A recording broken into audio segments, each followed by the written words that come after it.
Have you ever wondered why some fears seem impossible to shake? Why certain thoughts keep returning? Why shame keeps showing up even after you've prayed? Why anxiety can continue even when you know God's promises? Many believers secretly struggle with this. You know what God says, you believe scripture, yet fear still comes, shame still whispers, anxiety still rises. And because of this, many Christians begin asking, do I really have faith? Why am I still struggling with this? Shouldn't I be over this by now? But what if part of the answer is neurological? What if fear, shame, and anxiety are not simply spiritual experiences, but learned brain patterns? Today, I want to show you how your brain learns fear, shame, and anxiety, and why understanding this can completely change the way you pursue freedom. Number 1, your brain is designed to learn from experience. The first thing you need to understand is this: your brain is a learning machine. From the moment you were born, your brain has been collecting experiences. Every painful moment, every rejection, every criticism, every disappointment, every traumatic event. Your brain records these experiences because its primary job is survival. Your brain constantly asks, what do I need to remember in order to stay safe? This is why painful experiences often leave stronger impressions than pleasant ones. If you experience repeated rejection, your brain may learn people cannot be trusted. If you grew up constantly criticized, your brain may learn I am not enough. If you experience painful failure, your brain may learn it is safer not to try. Over time, these experiences become patterns,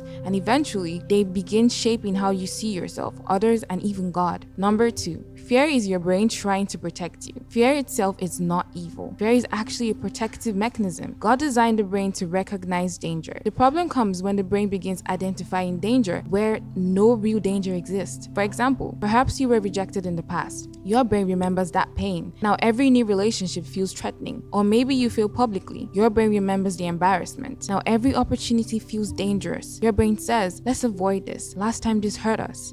This is why fear often feels automatic, because the brain is trying to protect you from repeating painful experiences. The problem is that what protected you in one season can imprison you in another. Many believers are fighting present realities. They are reacting to old experiences their brains still perceive as threats. Number 3, shame is a learned identity. This may be the most important part of this entire conversation. Shame is different from guilt. Guilt says, I did something wrong. Shame says, there is something wrong with me. Shame often develops through repeated experiences, repeated criticism, repeated failures, repeated rejections, repeated comparison. Over time, these experiences stop feeling like events. They start feeling like identity. And once shame becomes identity, it changes everything. You no longer simply fail. You become a failure. You no longer simply struggle. You become defective. You no longer simply sin.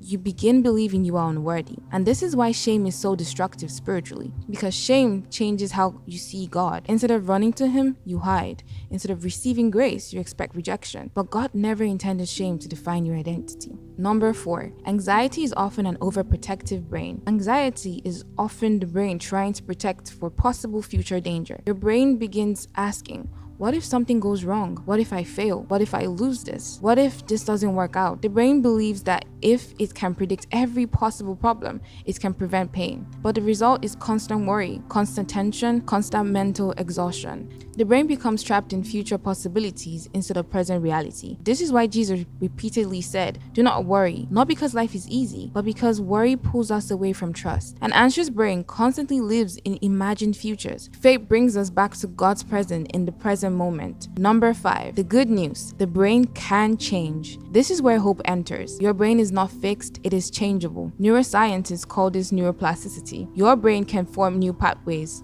new patterns, new beliefs. This means fear is not permanent. Shame is not permanent. Anxiety is not permanent. As believers, this is deeply connected to scriptures. Romans 12 tells us to be transformed by the renewing of our mind. Transformation is not instant. It is a process. Every time you meditate on truth, every time you reject lies, every time you return to God's perspective, every time you practice trust, you are strengthening new pathways. Over time, truth becomes more familiar than fear. Grace becomes louder than shame. Trust becomes stronger than anxiety. Conclusion. So if you struggle with fear, shame, or anxiety, hear me carefully. You are not broken, you are not defective, you are not beyond healing. Your brain has simply learned certain patterns, and what has been learned can be relearned. God is not intimidated by your struggle. He is committed to your transformation. Healing may take time. Renewal may be gradual, but change is possible, one thought at a time, one truth at a time, one day at a time. If this video resonated with you, let me know in the comments. Which do you struggle with most? Fear, shame, or anxiety? I think you'll discover that you are not alone.